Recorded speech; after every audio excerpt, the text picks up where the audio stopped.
Joining us today, welcome to the Capital One Orange Bowl to say a few opening remarks, and then we will hear from Coach Josh Heupel. Coach Swinney.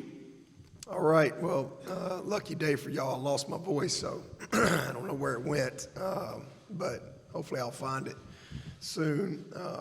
We've had a great week, really grateful for all the people that work hard to put this on. It's a great experience for our staff, our families, our players, and I'm sure for both teams there's a lot of work that goes into it. Practice areas, and then also creating opportunities and experiences, whether it's great places to eat, being able to have a beach day, and so forth. So got to go to a basketball game last night. Maybe I lost my voice cheering for the Heat. I don't know, but it's been a great trip, and it's two great teams.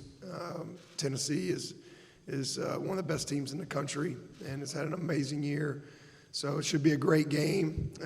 We're thankful to be here and represent the league and represent Clemson and in a place that's always been special to our fans and to college football. So thank you all for all that y'all have done to make it a great week as well. Thank you very much, Coach. And to the Orange Bowl Committee in South Florida, the hospitality for our program has been absolutely fantastic. It's been a great week. Before we got down here, having played in it and coached in it before, I was able to just relate to our players and staff what this week is all about and the opportunities that they were going to have to see South Florida and have a great week of experiences. And you guys have rolled out the orange carpet and shown us a great week. We appreciate everything so much and are certainly looking forward to the football game.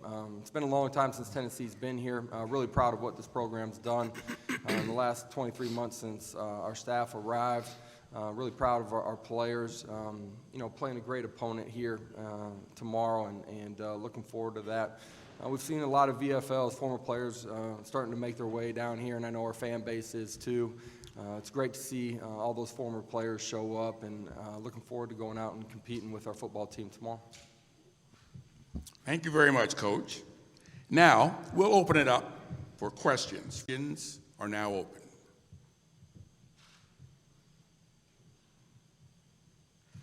Hi, Tim Reynolds of the Associated Press here in Miami. This question's for Dabo. I know you joked about losing your voice last night at the Heat game, but if I'm not mistaken, you and Spo have been friends for a minute here, and I'm just curious what the benefit is from coaches kind of learning tricks of the trade when it's different sports and different philosophies, and just if you could share a little bit of what maybe you've shared with Spo and what you've learned from him.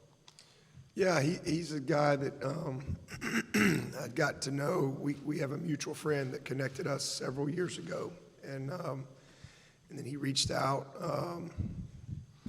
I don't know, 4 or 5 years ago or so, and wanted to come to Clemson. And so that was a really cool thing.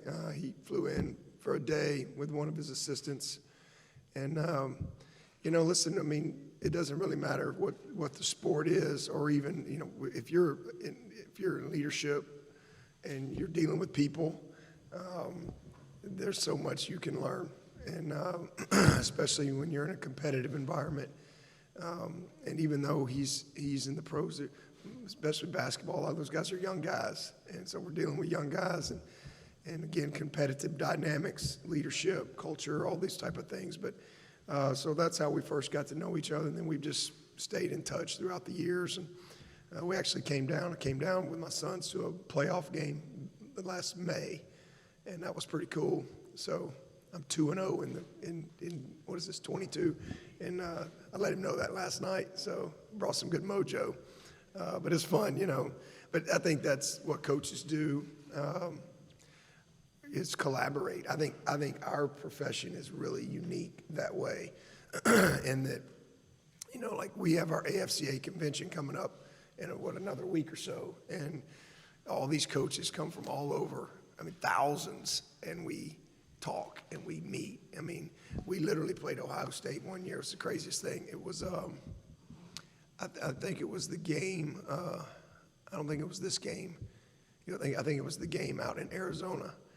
And not long after that game, we met as a staff, like their staff, our staff, and we kind of got together and talked through the game. It was crazy.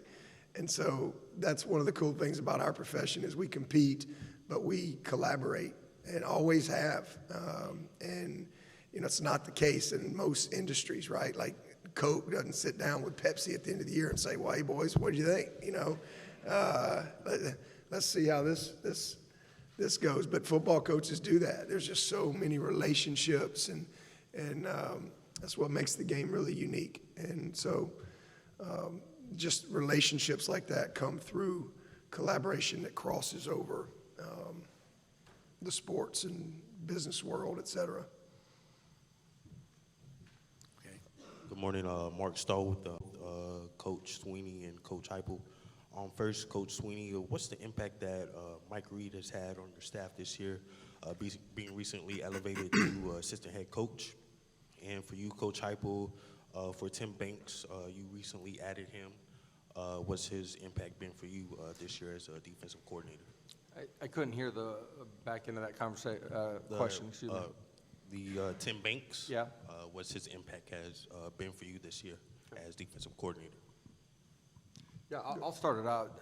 Tim's been a phenomenal leader on the defensive side of the football, and when we were going through the process of finding our defense coordinator 2 years ago, looking for somebody that had experience, that was a great leader, that was multiple in what he was able to do, was relationship driven and had a great ability to teach, and through all the things that we encountered when we first arrived on campus, his steadiness, his leadership, his ability to gain, buy-in from the guys around him. And that's, staff members that were coming in. Not everybody had worked together. There were some common threads where there were some relationships there, previous relationships. But then getting all of our players to buy into what we're doing.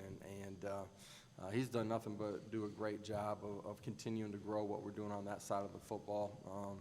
And you can see that in the way that our guys play for him.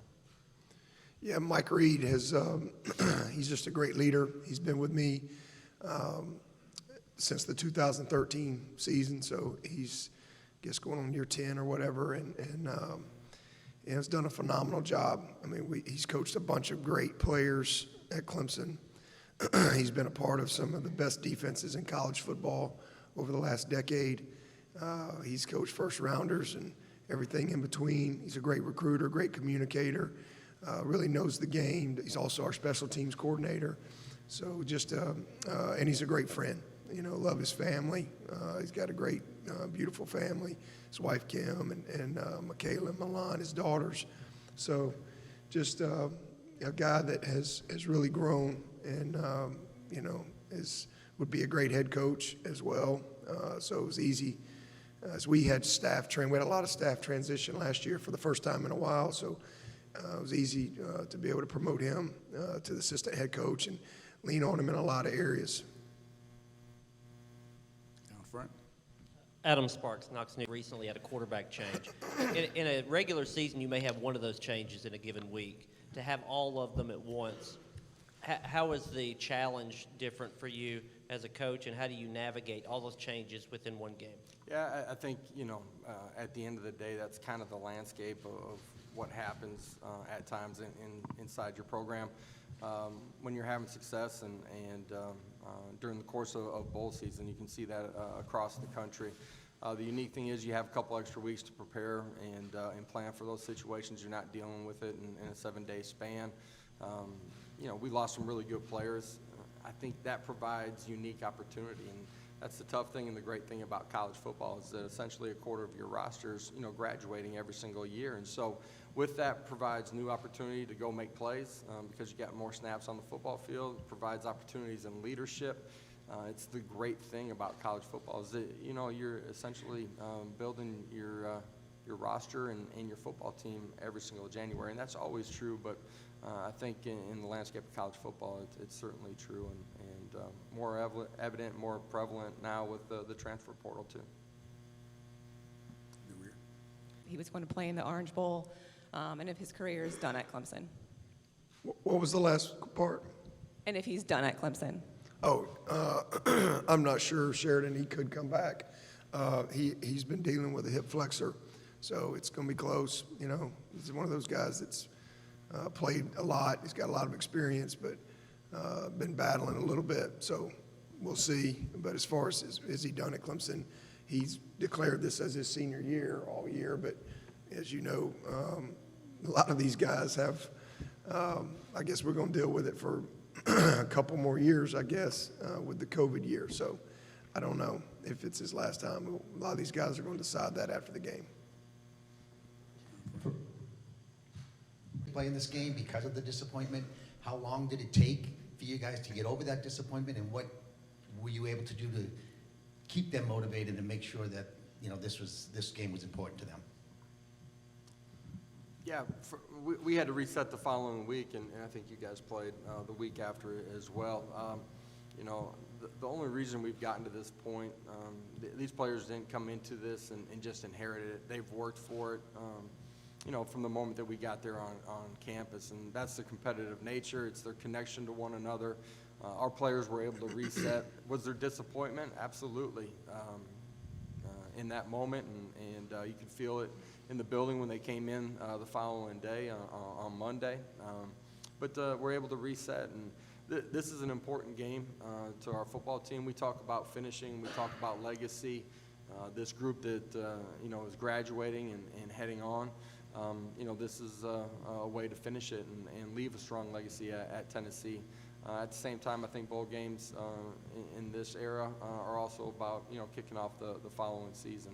And, you know, for all those things, our kids' focus and energy out at practice has been fantastic. I think it's important that you enjoy the bowl experience while you're here in South Florida. But when you're in meetings and you're on a practice field, you got to be dialed in and locked in. And I really like how our guys have handled the week up until this point. Well, I mean, you got to manage the disappointment. There's certainly disappointment anytime you lose a game. We all go into the season want to win every game. And I think there's two teams maybe that are undefeated right now. So to have a great season, you have to manage success. You got to manage failure along the way. And so, yeah, when you look back at the end, like, man, there's only 4 teams right now that get to go to the playoff, as you're alluding to there. But so disappointing in the moment. But for us, man, yeah, you go back to work. When it hurts, you know. But you come in on Sunday, and, you know, you don't have time to linger. We got a championship game the very next week to play a really good North Carolina team, and so we reset, refocused, and you know, thankfully we had another game to play. So. That certainly helps. And then as far as being motivated, both these teams have won 11 games. You don't go 11-2 if you're a team that doesn't have good leadership. And, you know, because it's hard to win. It's really hard to win. And so to win 11 games in today's world in college football is special. It's a great season. And then to be able to come to the Orange Bowl and play, you know, the 6th-ranked team in the country, you turn on the tape, you get motivated real quick because these guys are competitors. You know, both teams, you got guys that like to play. I mean, that's why they play football. They don't play football to whatever. They like to play the game.